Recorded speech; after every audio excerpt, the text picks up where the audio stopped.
So my first meeting with Kutumi was it was a strange meeting. I went over some of this um, in an interview that I did in 2008 when the first release of this book came out on a show called Ghostly Talk. I think it's on the internet, Ghostly Talk. And it was late in the year, and I was the third interview, the third part of that night. So, if any of you guys want to go back and check that interview out, you'll pretty much hear the same thing. But the very first time that I encountered one of the Ascended Masters,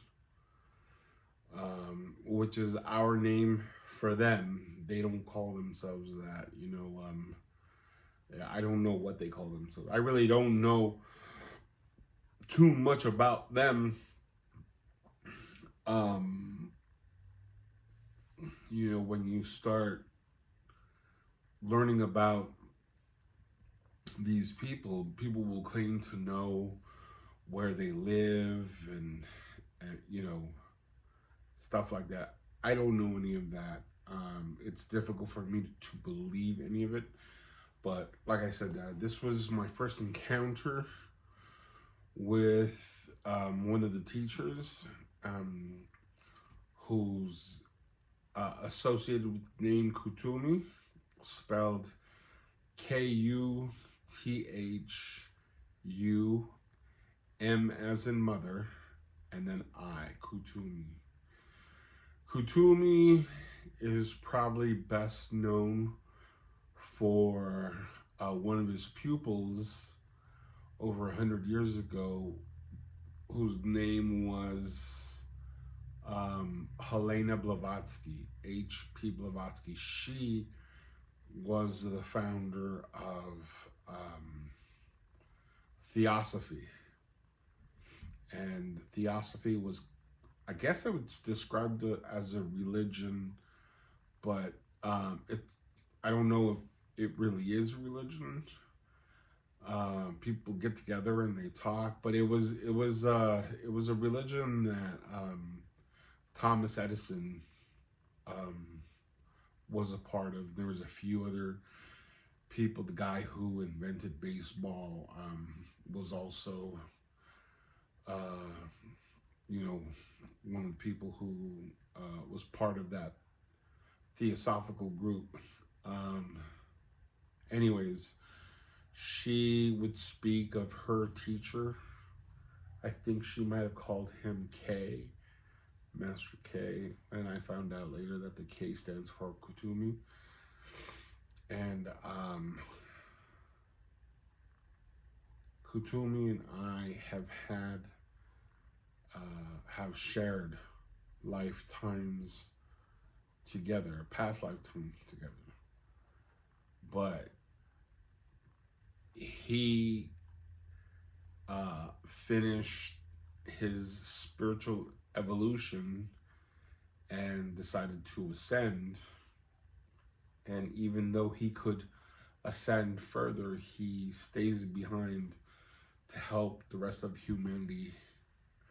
I don't know any of his other pupils personally, but I know that he has them. I'm not the only one. Anyways, I had a girlfriend, and I had spent the night at her place. And in the morning, I was going to take her shopping and drop her off at her house and go back to my place. And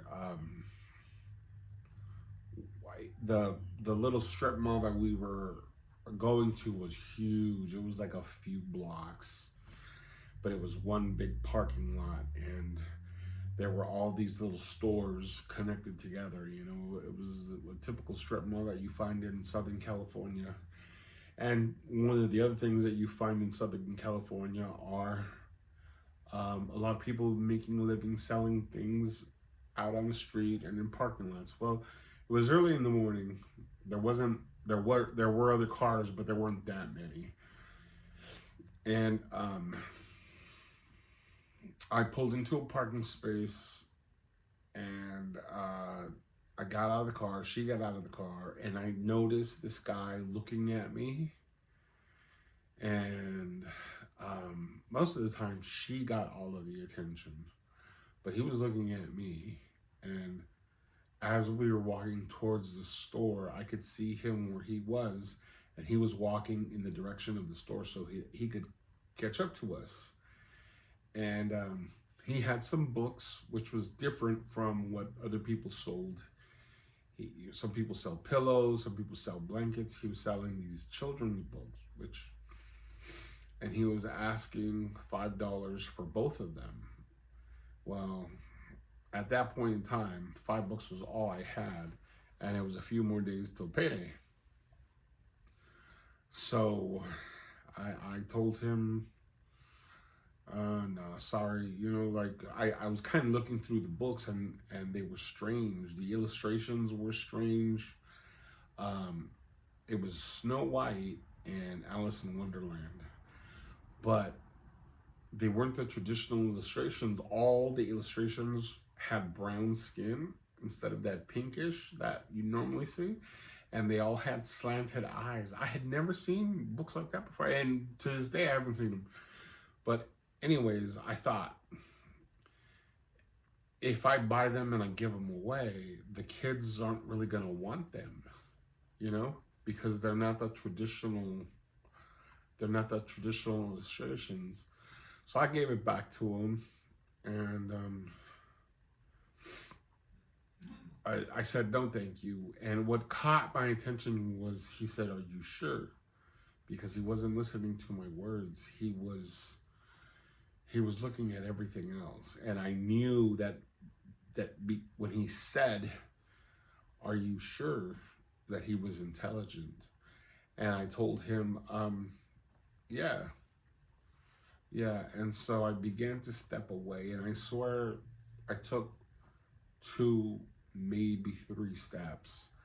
And it takes longer for me to describe this than it actually happened, but I just thought to myself, he's trying to make a living. I'm just going to give him the money, and, I'll borrow till payday. And I always had somebody who was willing to loan me money. And so I took like 2 steps, and I turned around to give the guy the money, and he was completely gone. And I mean, we've seen those things in movies, where you're standing on one side of the street and the other person's on the other side of the street, and buses cross, and then all of a sudden that other person isn't there. This was like that. I turned around and he wasn't there anymore. And I had never experienced that, but I knew I knew at that moment, not that I had been dealing with a ghost, but I had most likely come across one of these ascended masters.